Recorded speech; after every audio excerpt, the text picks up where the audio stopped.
Oh my word, you've just seen me have my best ever malachite sunbird sighting, like ever.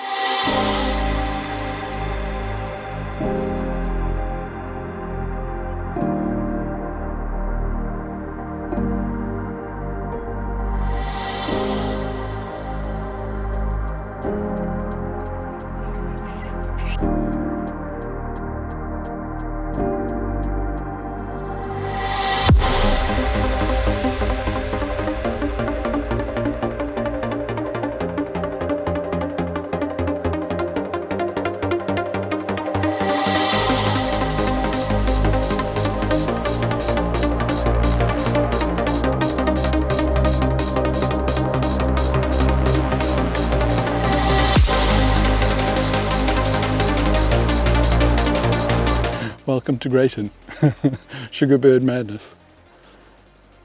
You can see why I love it here, right?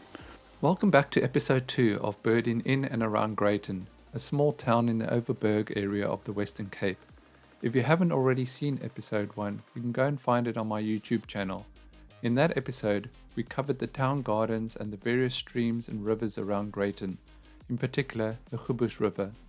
And then finally we took a ride out further afield and explored the various farm roads around Greyton. So carrying on from where we left off in episode 1, in episode 2 we'll explore the Greyton Nature Reserve, focusing on the area around the entrance, here highlighted in light green, with its amazing mountain fynbos habitat, good for sun and sugarbirds. And then we'll slowly move downstream and visit the lower Goebush Trail area, a vast area of rough scrubland, mountain fynbos and pristine riverine habitat. And in doing so, we'll visit a new section of the Goebush River in the process. And lastly, since I released episode 1, I've received new information about why the habitat around the bridge over the Riviersonderend River on the Kruger Road was cleared of vegetation. So I'll share that with you at the end, so stay tuned for that. But first, let's start by visiting the amazing Greyton Nature Reserve, just north of Greyton itself. Okay, I've just come to the top of Greyton to Bosmanskloof, the start of the Bosmanskloof foot trail. At the bottom there is like a little nature reserve, like a little hot spot for sugarbirds and orange-breasted sunbirds. One here I had absolutely tons here, so I've just come back to have a little walk around and see what we can find. It's a great spot, hardly anybody here, so you're always just walking around on your own. Amazing scenery, which I'll show you in a sec. So we're just going to do a little loop around these mountains back here at the base of the mountain, and then around, and we'll go a little bit into the kloof and then back again. Of course it all depends on what vegetation is flowering, i.e. what nectar is around for the sunbirds and stuff.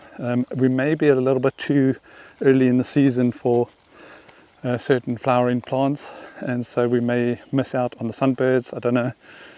I've never been here in November, so I mean there's a sugarbird right there. So we'll just see what we can see. I'm hoping to get orange-breasted sunbird. That's the key species around here, because I haven't had them all day, which for Greyton is like an absolute rarity. Yeah, I'm just seeing sugarbirds all over the place, so it should be okay.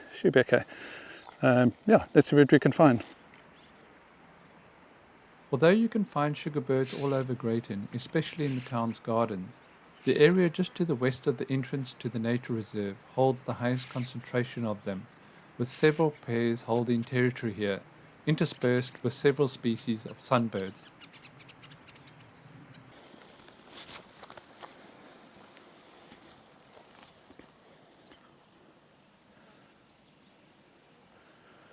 Some sawwings like black swallows. They're amazing, absolutely amazing. 3 of them just flown over.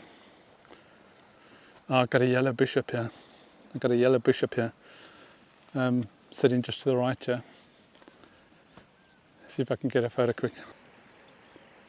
Yellow bishops are also known as Cape bishops and occur in less arid vegetated areas such as fynbos, moist grassland and bracken-covered valleys. The breeding male is black apart from his bright yellow lower back, rump and shoulder patches, and has brown edging to the wing feathers. Outside the breeding season, it looks totally different and is a heavily streaked buffy brown with a pale bill. In the breeding season, they are usually solitary or in pairs, but in the non-breeding season, the yellow bishop is a gregarious bird forming flocks with other weaver species. They feed on seed, grain, and insects.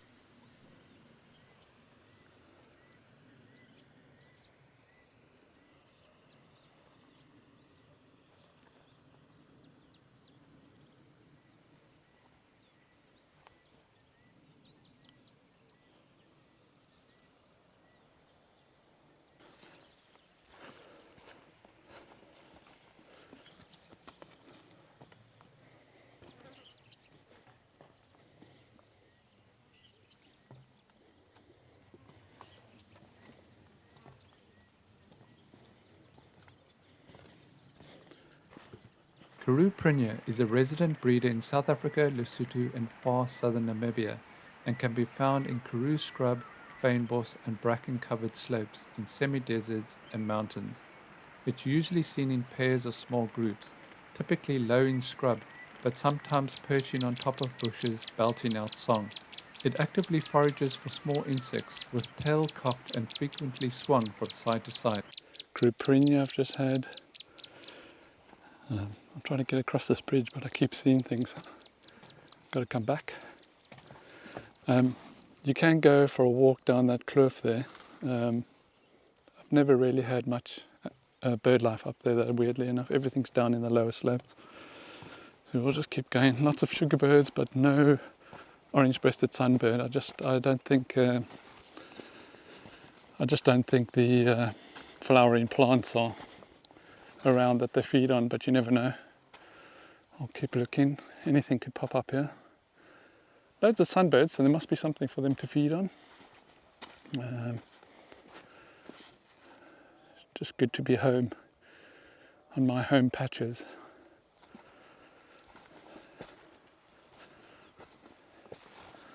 One year I came up here and it was absolutely rammed with birds. Another yellow bishop. Absolutely rammed with birds, sugar birds, sunbirds, malachite sunbirds. I've just got a pair of sugar birds looking back at me. I'll just turn you around. And if you can see them, they're just such a pair of them. Look at that, amazing. Let's try to get a shot quickly.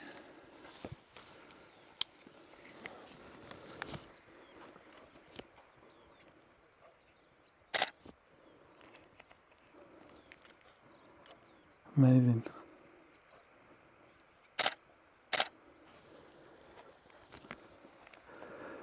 Looks like a male and female. Male at the bottom, female at the top.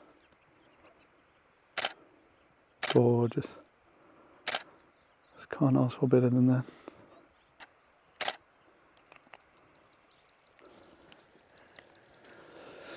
They can be quite accommodating to a point. So if the sugar birds are here and the orange-breasted must be here surely. And just wait till you see that, I'll knock your socks off. The sugar birds haven't gone far, they've just dropped down. I'm just going to see if I can get around here. What's that in the background? More sugar birds. Yeah, this is definitely sugar bird heaven around here.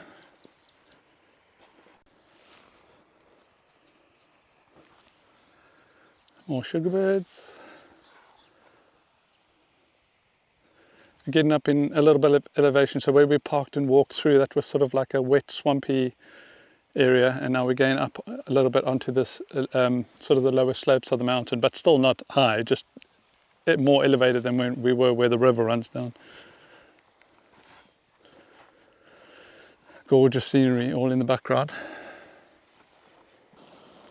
The nature reserve holds several species of protea, 92% of which only occur in the Cape Florist region, with most flowering during the springtime.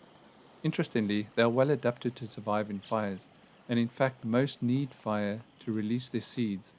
while others release their seeds which then lay dormant in the soil until a fire occurs and then germinate.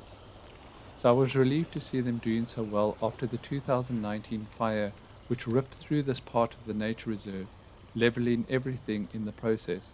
But luckily for us, fynbos bounces back well after events like this, nourished by nutrients returned to the soil during the event. I've said this before, but I'll say it again. Sun cream is your friend in South Africa. Temperatures get insanely... Oh my word, there's a sugar bird right on top of a big protea head.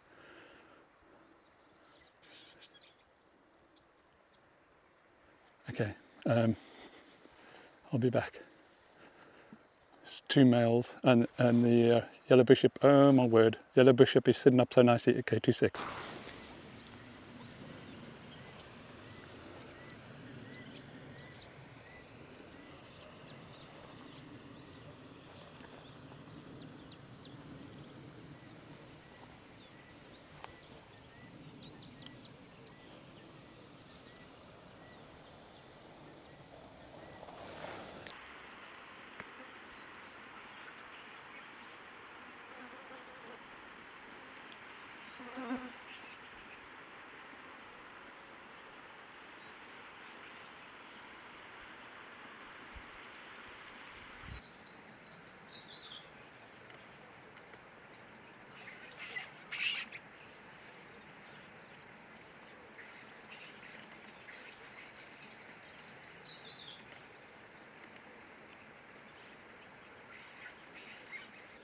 Okay, that's the protea head the sugar birds were fighting over.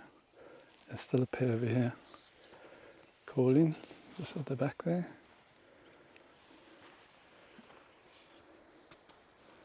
May head over to that waterfall and back.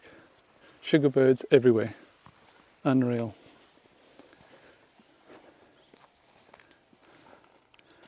And the sugar bird there.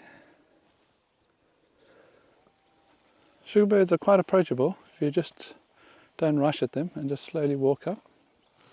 That one's sitting quite nicely actually. The Cape sugarbird is one of just 8 bird species endemic to the fynbos biome of the Western and Eastern Cape. The male and female look similar, although the female is shorter billed and paler on the breast, but the most obvious difference between the two is that the female's tail feathers are much shorter than the male's.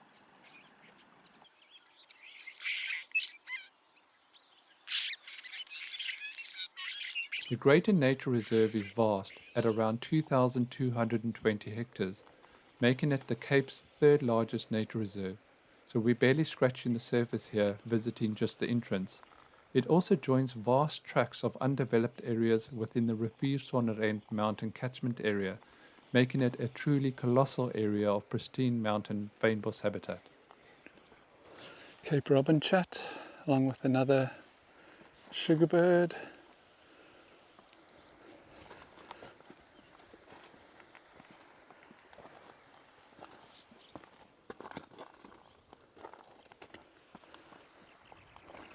I can hear little rush warbler calling down in the river there.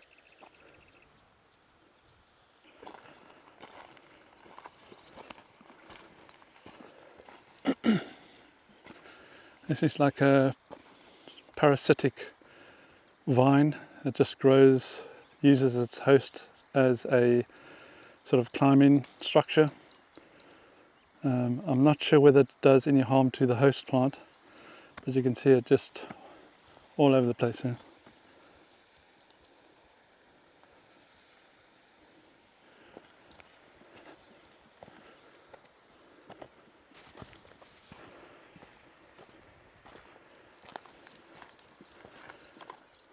Cruprinia.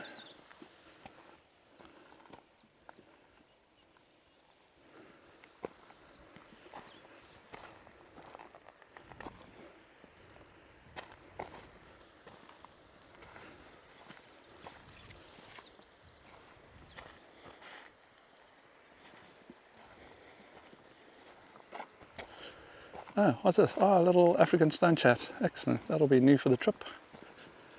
Just sitting over there. African stone chats occur across most of sub-Saharan Africa, and are named after the call they make, which sounds like two stones hitting together. This pair were warning me they had two fledglings in tow.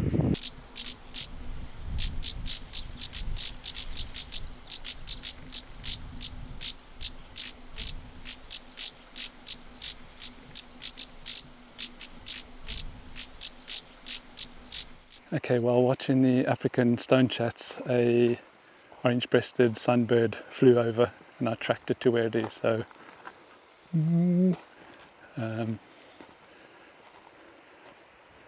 don't know how, I can't remember how flighty they are. So I may turn you off, get the footage, and then I can bring you back in. It was a lovely male, unbelievable bird. I just don't want to flush it more. Okay, at least we know there's one here. I'll find it for you, don't worry. Another yellow bishop, also in full breeding plumage, which is epic. Okay, where is this thing now? I'm just going to focus now because I don't want to mess this up. I'll come back to you in a sec. I haven't been able to re-find the orange-breasted yet, but I will try my hardest for you. No, Cape Weaver.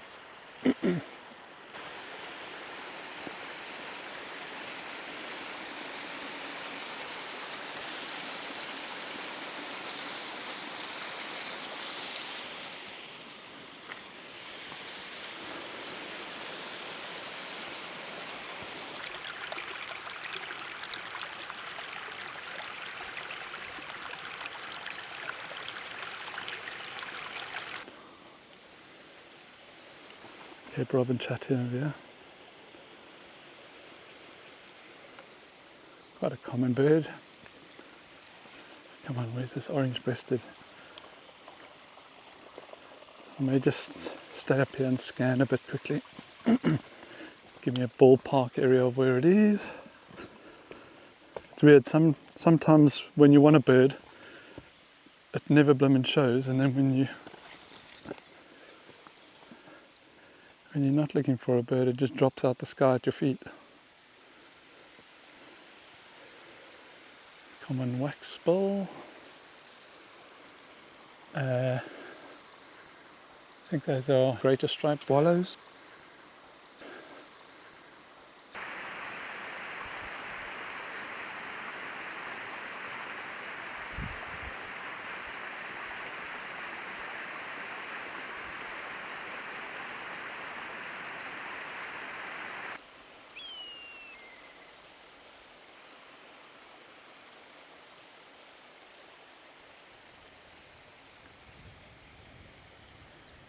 That's Greyton in the distance there, or the start of Greyton, where the nature reserve ends.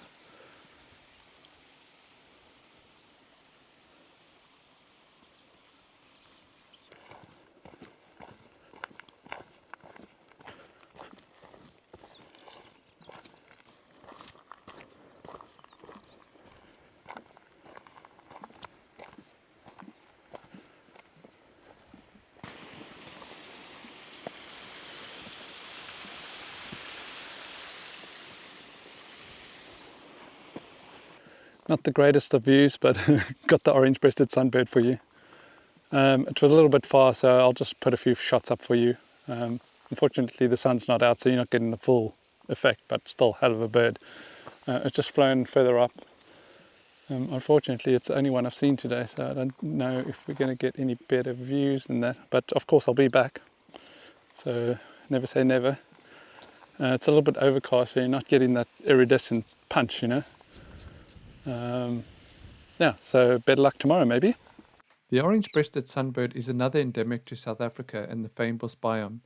They're predominantly nectar feeders, and I think the reason we've seen so few here today is that after Protea's flowering spring, these birds move to higher areas chasing nectar-producing plants. They will also take small insects and spiders, often in flight. They breed between February and November, with the female doing most of the nest building, binding twigs and grass together using spider webs, and line the nest with brown protea fluff. I don't know if you can hear that, but there's a lot of alarm calling happening here. And birds are following something back there. Could be a snake or rooikat or orange-breasted sunbird is above as well. So all the birds are alarm calling, so there's something in there for sure.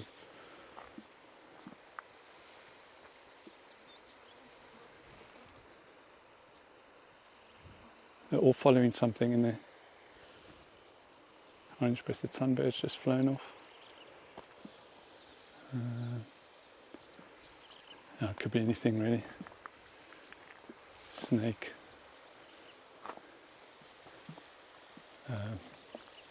Small mammal, genet cat, anything.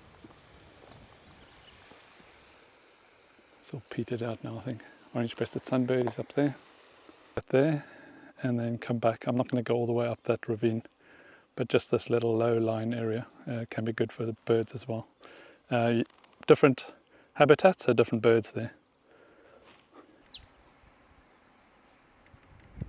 Malachite sunbirds are nectar-feeding birds found from the highlands of Ethiopia southwards to South Africa, and prefer hilly fynbos, cool montane and coastal scrubland habitat here in South Africa.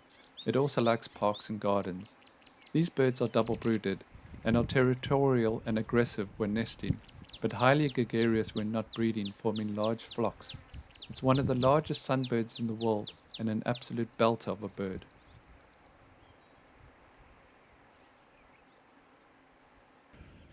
Oh my word, you've just seen me have my best ever malachite sunbird sighting, like ever. It's literally like 3 meters away. I didn't even have to zoom in. It was completely frame filling. What a bird. I got goosebumps. It's unreal. Top bird these sunbirds are. And that's the cream of the crop right there.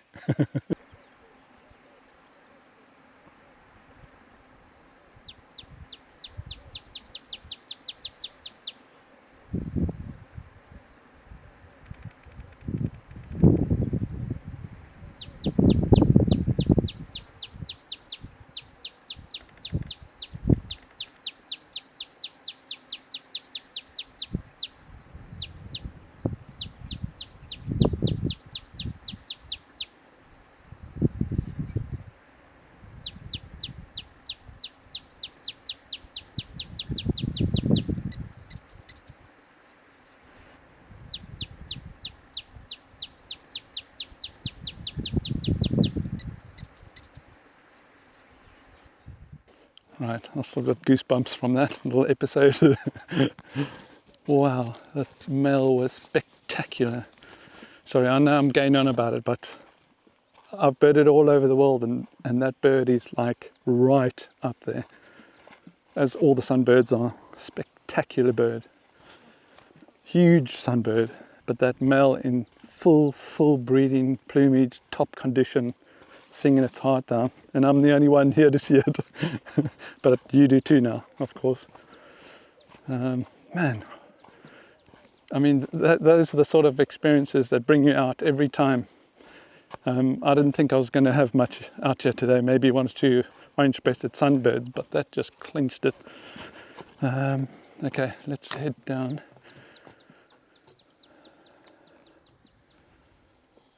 Okay. Woo! Okay, I'm just going to go down towards the car and kind of past the car and down to the left-hand side and do that little section. It's slightly different habitat, taller, bigger trees, more riverine kind of habitat, and because of that you get slightly different birds. You'll have an overlap, of course, but yeah, get different birds up there. Like you'll get flycatchers and thrushes and things like that. So let's go take a look. There's a big couple of oak trees there as well. In fact, what is that in the oak tree? Drongo right at top, and fiscal fly further down. Lovely protea. Yeah, unfortunately all the king proteas have come and gone. We're a little late for those, but the protea family is huge and has lots of flowering heads at different times. So, but you can see these bigger sort of king proteas are done now. Sugarbird sitting here right in front of me. Look at that lovely long tail as well. Gorgeous thing. I mean, how can you not stop and take a photograph of that? Okay, that's the entrance. So we'll just do this loop. There's a loop that goes around, and then show you what the waterfall looks like, and the kloof, which is very nice. There are other people up there, so we may not be on our own. A lot of the weekenders come down and obviously hike up the gorge there.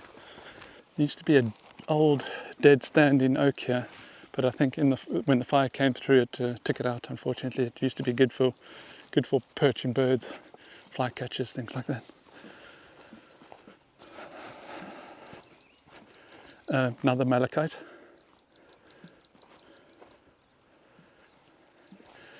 Not showing as well as the one we just had though. Wowza! African paradise flycatcher. Right here. Yeah, so see what I mean? Different types of birds in this slightly more vegetation.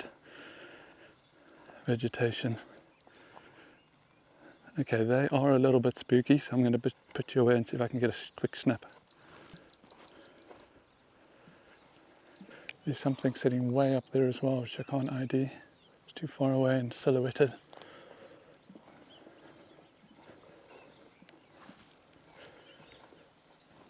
Okay, we're bound to find something new in here, without a doubt. You can hear helmeted guinea fowl in the distance.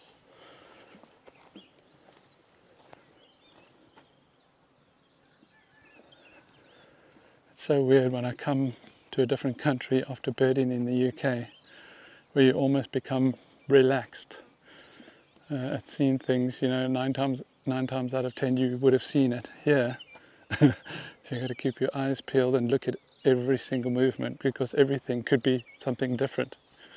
Even during your day it could be different. Such a big variety of species here in this fynbos habitat. Okay, guinea fowl, white eyes, Cape white eyes.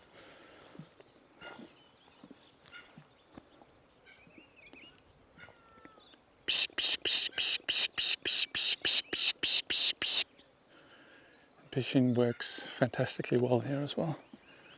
Everything pops up to see what the hell it is. Let's go around this way.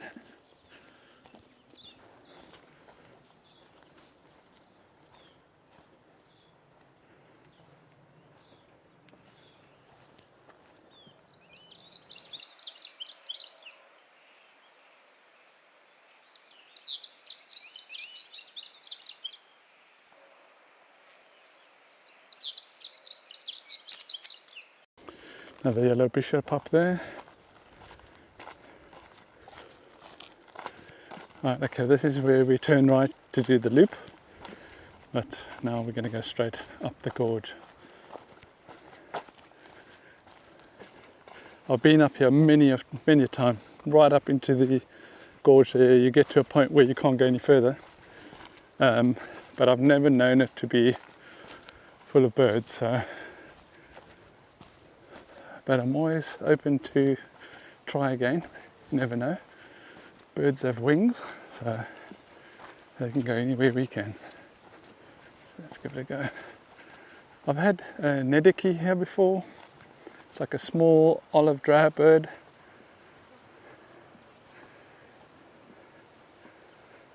I don't know what happened here. But it allows us to gain access to the river. So let's have a quick look. Super bright. So unfortunately the riverine ecosystem here has just been decimated. Something must have happened here. That's what it should look like. Stark white stones in the riverbed.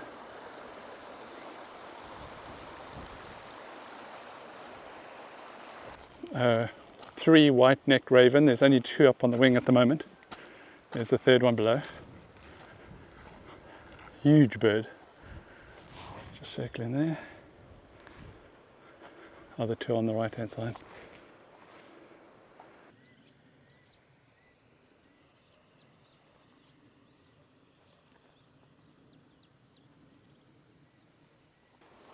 I've had like a rock thrush on these small outcrops here, but that was many, many moons ago.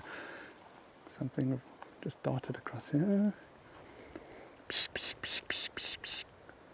Psh, psh, psh, psh, psh, psh, psh, psh, psh, psh, psh.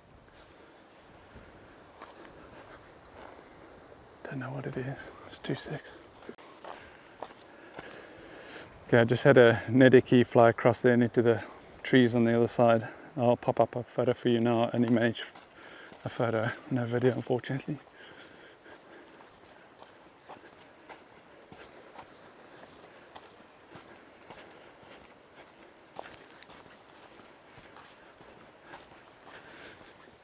Other than the jackal buzzards, I haven't had any big raptors, which is bizarre. A pair of red-winged starlings over.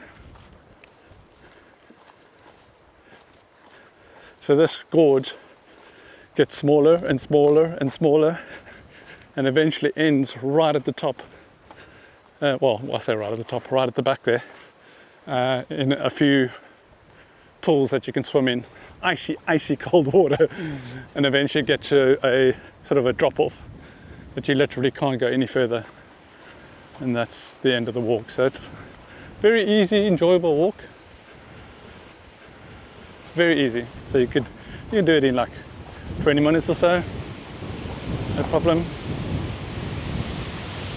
Wind's blowing here, unfortunately. I think it's this wind that's keeping all the sunbirds down, to be honest. So I might try a bit later on. Hopefully the wind would have died down.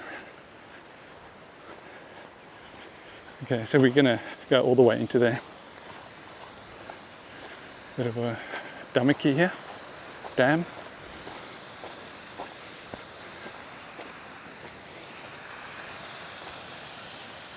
And check it out.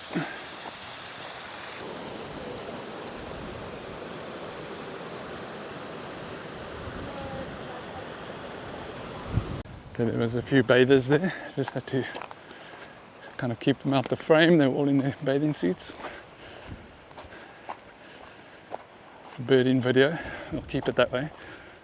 Yeah.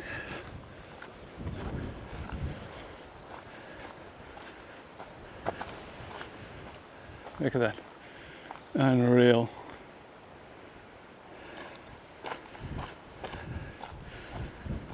I come to Greyton just about every trip home to South Africa.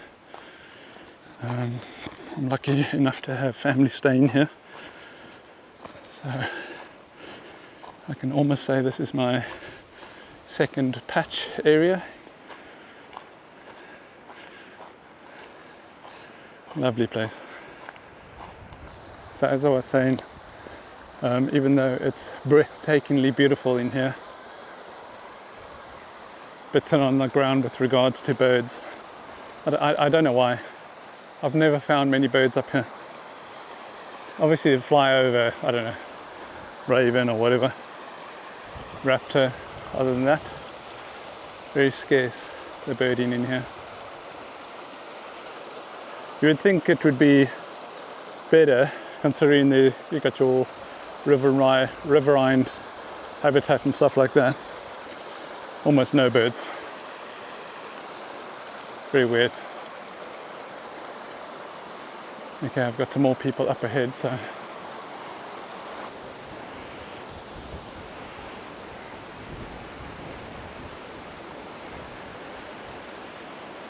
you can see the habitat's changed now completely to sort of gorge, deep forest trees.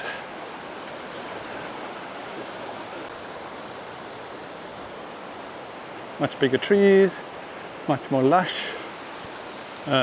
Even in the hottest, driest summer months, this is always green up here.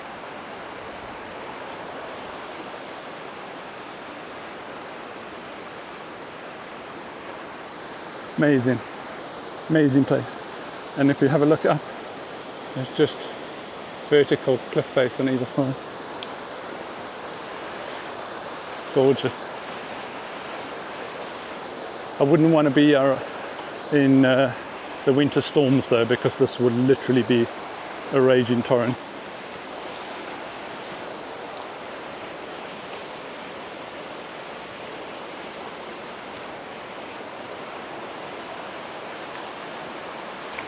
And the water is icy, icy, icy cold. Yeah, this is where Sean lands up in the drink. Okay, I think that's the end. So we'll just go as far as we can.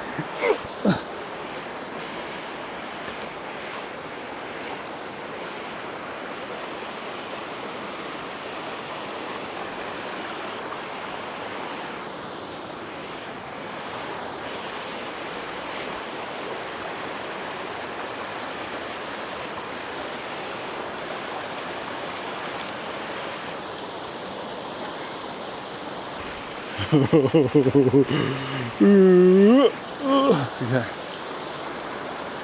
I'm just gonna get across here.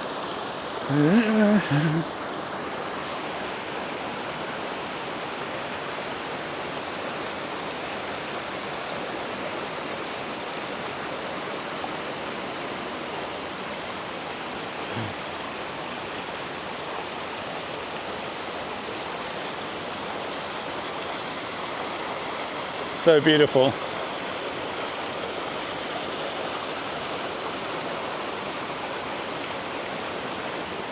I'll take you as far as I can and show you what we do in summer when we swim around the corner.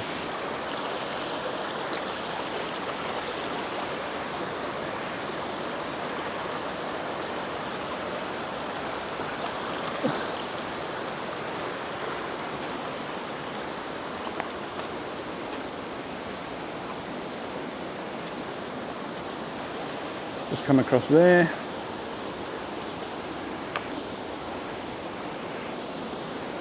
And so this is the watering hole. This is where you can swim.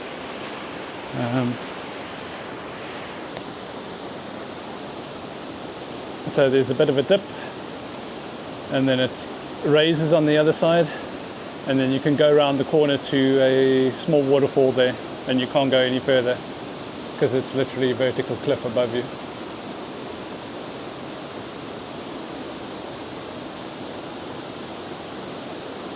Not a bad patch to have, don't you think? A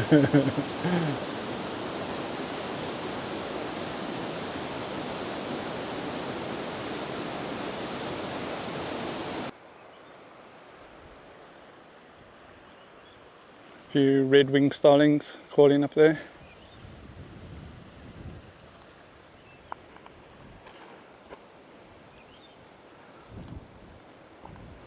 Okay, the people have gone. So I'll take you down here and show you properly.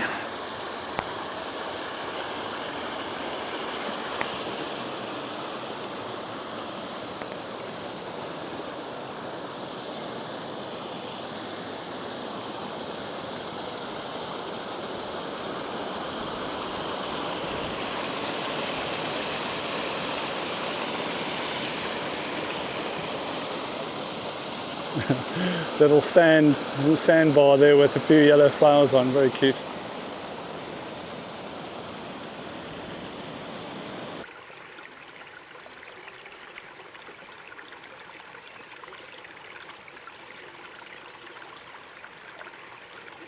Okay, what I've decided to do is, because it's so windy, I'm going to leave the orange-breasted sunbirds for a bit. I haven't seen many, so I don't think it's going to pay off. So I'm doing the loop now, so I'll just go this way. It's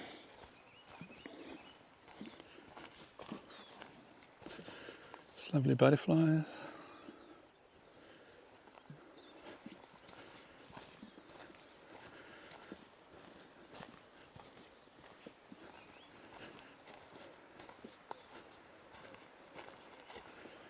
Of course, you always got to keep your eyes open for snakes as well. I've had puff adder and Cape cobra here before, so they are a very real, I wouldn't say threat, but danger. Of course, if they line on the path and you stand on one, it's because you're an idiot. You're not looking where you're going. It's not their fault, it's your fault.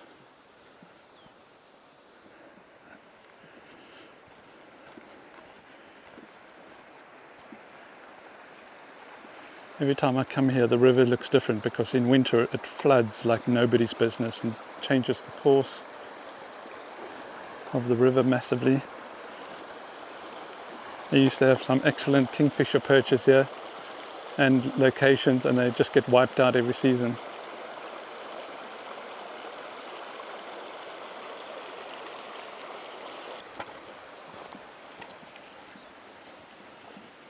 Okay, where does this go?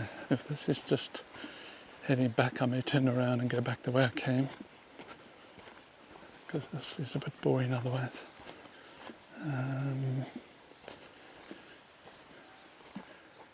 Yeah, I'll just go back the way I came. Maybe I'll bump into that. Oh my word! I was just about to say African paradise flycatcher again. It's right here.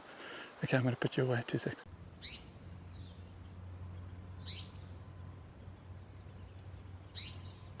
It's so funny, as I was about to mention the African paradise flycatcher, it flew in. So it was just up there, now it's dropped down the other side, so we'll leave it at that. Saw wings going through, those black swallows.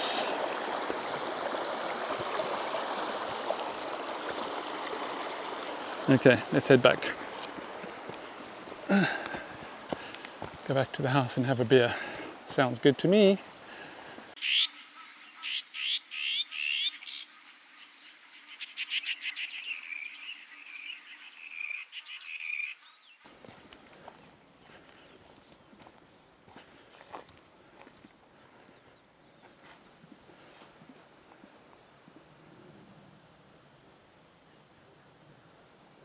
Gorgeous area. Can get seriously hot here though, to the point that you can only really bird in the morning and in the late afternoon, because midday it's too hot, way too hot. Hence all the fires and stuff, because everything just dries out to a tinderbox. Yeah. Lovely big oak there. Lots of Cape White eyes I can hear calling. Okay, let's call it. I'll head back to the car and we'll call it a day.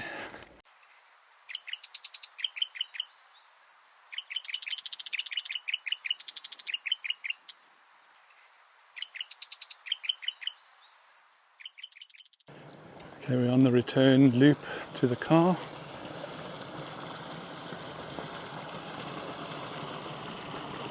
So this is that waterfall that we went up to. Ah, there's a Cape Weaver back there. Nice bright yellow one. I'll get a shot quickly.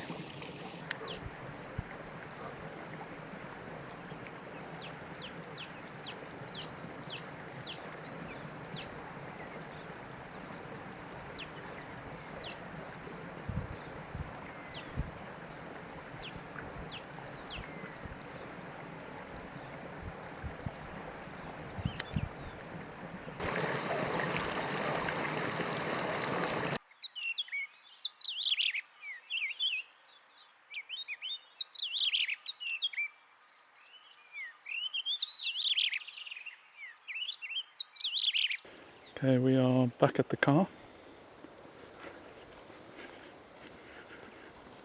So let's jump in and drive back to the bridge with the rugby field.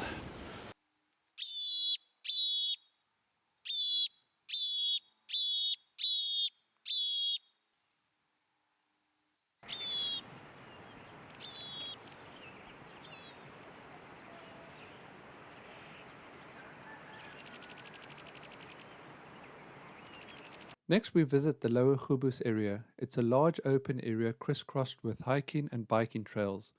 The Khubus River runs down its western side, and the Greyton rugby field is located in the northwestern corner of this area. It's used by hikers, mountain bikers and dog walkers. People also come here to have picnics and has stunning views of the Riviersonderend mountain range. So this morning it's raining a bit, so I thought I'd change it up a bit. Rather than walk around and get drenched in the rain, I'd drive the farm tracks around Greyton, which are pretty good for farmland birds, obviously. And just outside Greyton is their little kind of rugby field. And a couple of years ago, I did some birding around here and came out one morning and found a jackal buzzard roosting right on top of one of the rugby poles. And I've just arrived back at the rugby field, and the jackal buzzard is perched up on the same rugby pole as 3 or 4 years ago. So it's probably the same bird that uses this as a roosting site every night. So I'm just going to drive in a little bit and see how close I can get, and we can try and get some snaps for you.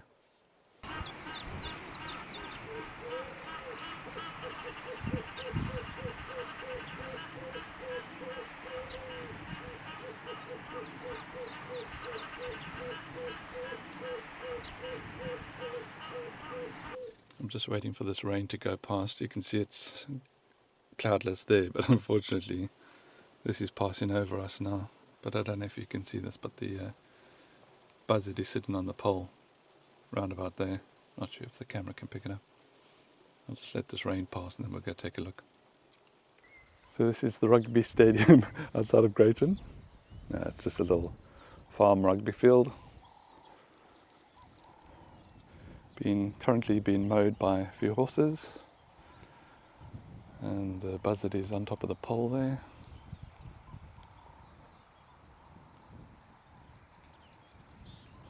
Loveliest rugby field I've ever seen. But we'll just do the old 10 step, see how close we can get to this thing. Last time, about 4 years ago, it allowed me to get fairly close. The jackal buzzard is a fairly large bird of prey. This is a species that lives among the mountains and on adjacent savanna and grassland. It's resident and non-migratory throughout its range. The adult jackal buzzard is strikingly plumaged and arguably one of the most handsome buzzards. It's endemic to southern Africa, and despite its limited range, is a fairly common species of raptor. It inhabits most of South Africa. This is a largely mountain-dwelling species that can range over low rocky outcrops and rubble at sea level. The breeding season peaks in July to December, but can range from as early as May to as late as March. The female does all the incubation of the eggs, while the male supplies her with food.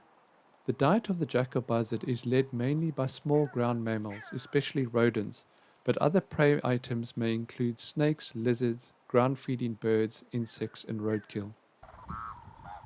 Oh, cranes, there it goes. Probably just go to the next one.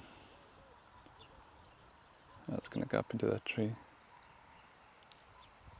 This is the top of the pine. But I think there's blue cranes here, which I heard calling. So let's try find those, shall we? Okay, that's their little rugby field. We'll come back to the buzzard. It sat on the top of that pine tree there. But I've just heard some blue crane calling. Back here, so let's see if we can pick it up. It should be a fairly easy bird to see because they're huge, but it's a bit scrubby back here. And normally they're like sort of, I would have thought they would have been on the field rather than in the scrub behind, which is interesting. Okay, just leaving Greyton, after the rugby field, you've got a little bridge over the river, and you want to stop there and just have a look either side of the bridge for kingfishers, hamerkop, various swifts and swallow species, and just scan sort of the riverine vegetation on either side. It's pretty good for birding. I'm not sure what it's going to be now with the rain that's just gone over, but let's go take a look.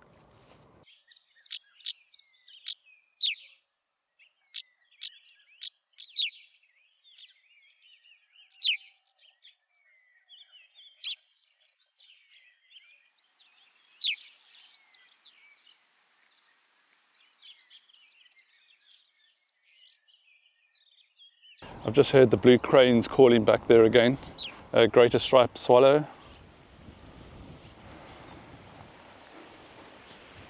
I've had hammerkop here before. Let's check the sign.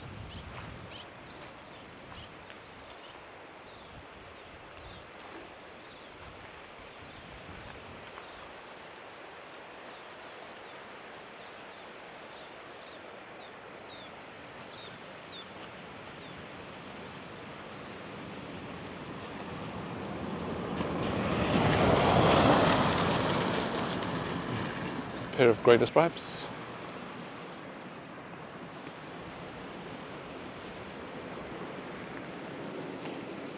Let's have a look either side. I'm hoping those blue crane take off. It'll be lovely. Just don't know where they are. They sound fairly close, but such a vast area.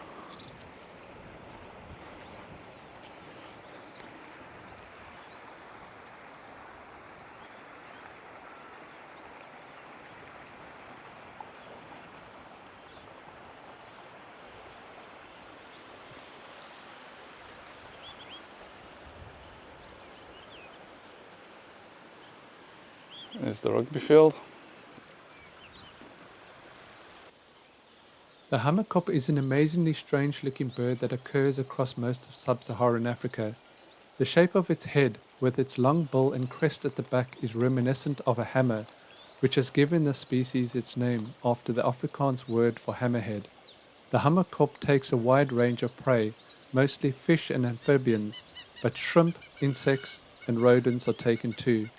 Prey is usually hunted in shallow water either by sight or touch, but the species is adaptable and will take any prey it can. The species is renowned for its enormous nests, several of which are built during the breeding season. Unusually for a wading bird, the nest has an internal nesting chamber where eggs are laid. Both parents incubate the eggs and raise the chicks. So amazingly, I've just picked up the blue crane. It's on the riverbank, right at the back there. So what I'm going to do is I'm just going to park in here and take a walk and see how close we can get. Try and get some shots for you. I actually thought it was a man standing there, but it turned out to be the blue crane. So let's jump back in the car quickly and have a look.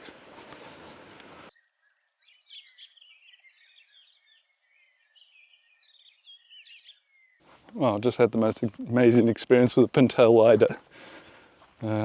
Just getting out the car. I'm not even far from the car. Nice male singing with that long tail feathers. Spectacular.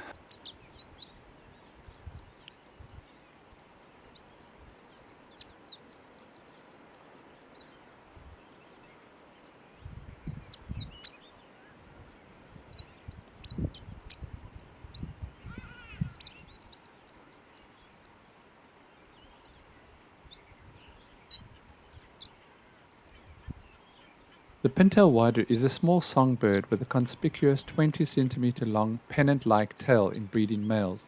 It's a resident breeding bird in most of Africa south of the Sahara. It favors grasslands, scrubs and savannas, but will also come into parks and gardens.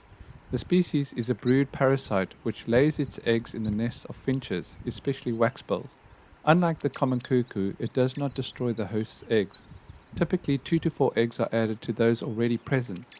The eggs of both the host and the wider are white, although the widers are slightly larger.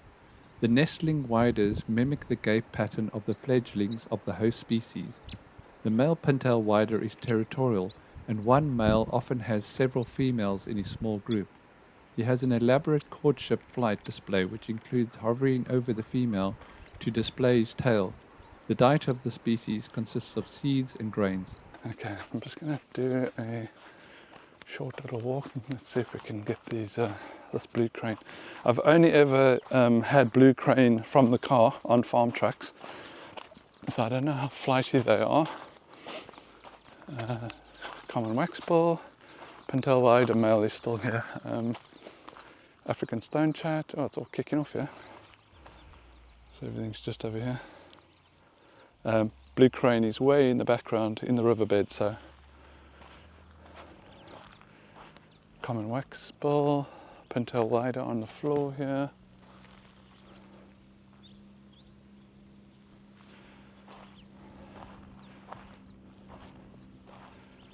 Pintail white is like not fussed at all.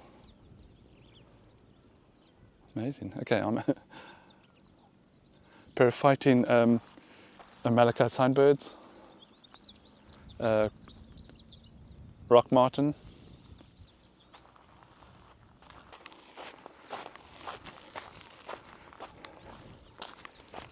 I'm just going to walk down to the river because then I'll know how far it will be.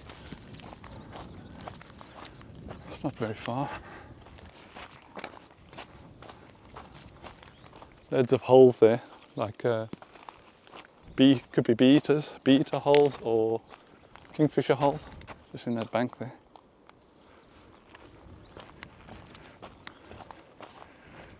Okay, so as I was saying, I've only ever had blue crane from the car, so I don't know how flighty this thing's going to be. Okay, let's just get eyes on first so we can judge our plan of attack. Again, keep an eye out for snakes.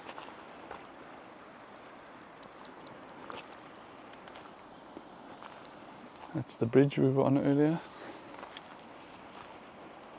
Okay, let me just get to the river and then hopefully I'll be able to get eyes on.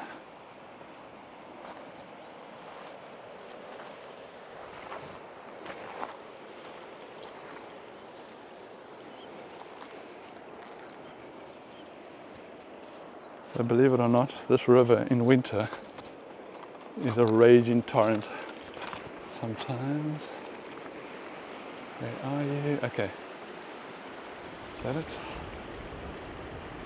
Yeah, okay. It's just literally straight ahead of us here. So I'm just going to walk up behind this, put it between me and the shrub. Okay, cool.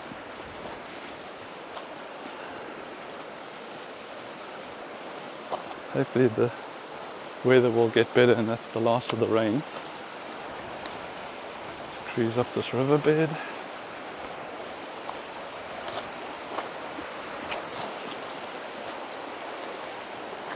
So I've just put a shrub between me and the crane to break up my silhouette a bit. Still there. When it called at the rugby field, I thought it was fairly close, but it's miles away. Obviously the sound carries quite a bit. Okay, obviously it's clocked me. So I'm just going to go into stealth mode and turn you off a bit. So the blue crane are fairly relaxed. They're just about 50 meters in front of me. Don't know if the camera's picking them up back there. Of course, they're South Africa's national bird. If you drive around the farmlands of Greyton and my hometown of Durbanville and any other farmland in the Western Cape, you'll more than likely run into them. Slightly out of habitat alongside the river here, of course. They're like open farmland. So, yeah, great to see. Never had them at Greyton before, like actually in Greyton. And weirdly, they're walking towards me. Quite relaxed. And after initially being interested in me sneaking up, they soon relaxed and even started displaying to each other, and after started walking towards me, pecking at the ground as they went. I just sat there quietly and enjoyed the moment.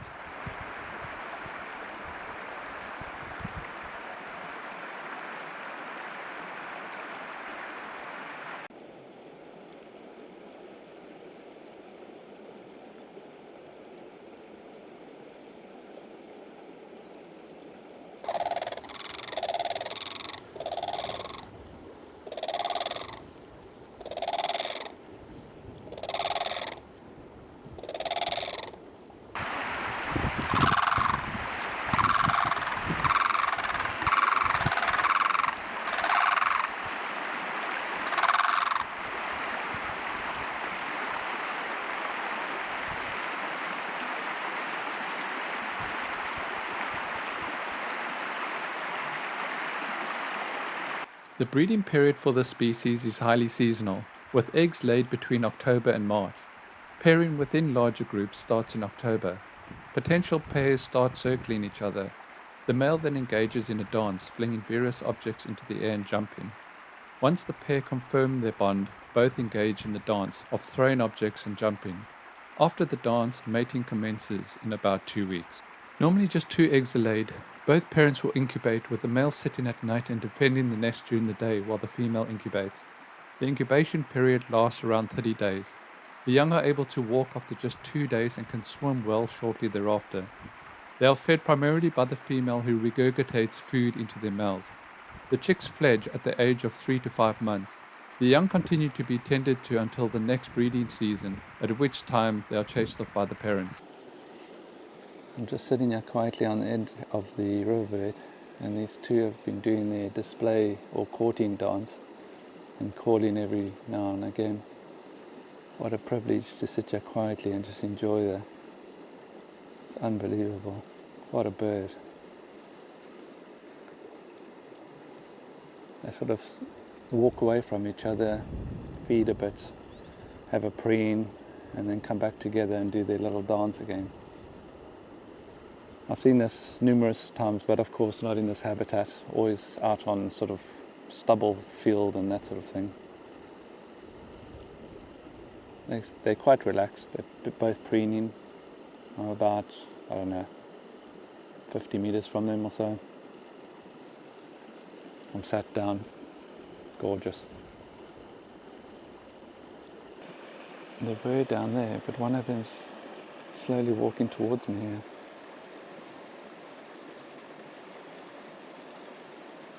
I think I'm actually going to lie down and get some sort of eye level shots, or below eye level in this case.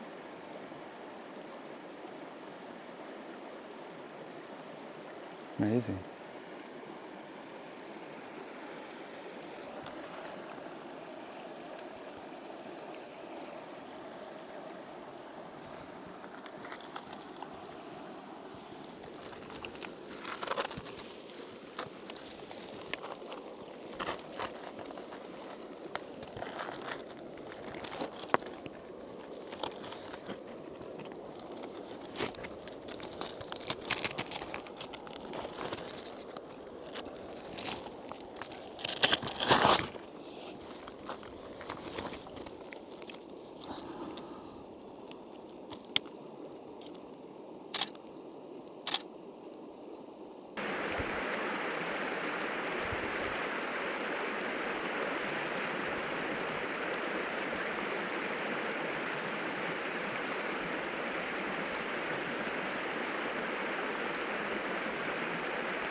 The amazing thing about birding is that you're always learning something new, and for me this is no exception.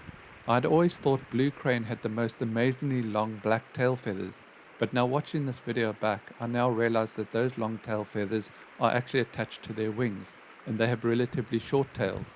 I guess if you're not learning something new every day, you're going backwards.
I've just crawled up on my belly quite close. They're super relaxed in front of me. They're busy preening and eating. I was hoping they were going to do more courtship displays, but unfortunately not. I could literally stay here all day. It's fantastic. I'm having a brilliant time. But I think I'm going to leave them to it now and just kind of try and retreat without causing them too much disturbance.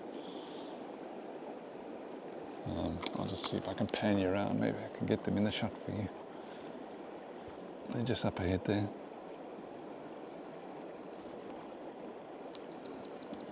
Amazing bird. The plumage is unreal. There's not a feather out of place. They'll be going into their breeding season now, hence the courtship display, of course. So, okay, time to retreat. Okay, I've backed off a bit and stood up. They seem pretty relaxed, and we'll leave them to it. They're still on the bank there. Right, fantastic. Love it. That's what it's all about. Sneak in, get your shots and leave them undisturbed. So just make my way back to the car now, and then we can, I'm a bit short for time. I've burnt all my time up with the blue crane, which I'm not arguing about, but I was going to do the farm tracks, but I think I'll call that and head back to the house now, have some breakfast and spend some family time. When I was lying there, they did call every now and again, and I think it's because dog walkers walk their dogs behind you. There's a few more cars parked behind mine, so. That's the bridge we were on earlier. And the rugby field, and there's actually a jackal buzzard on each post of the rugby post, which is hilarious. Greyton is a fairly sleepy little farm town, but on the weekends everybody drives up from Cape Town that has holiday houses here, and so it fills up quite a lot. There's a market on the Saturdays, which I'm going to try and get home to join the family on, and then I will go out birding again. So there's stuff all over the place here, literally all over the place. Common waxbill. I mean, it's one of those places where you just don't know where to look, you know? Birds everywhere. It's fantastic.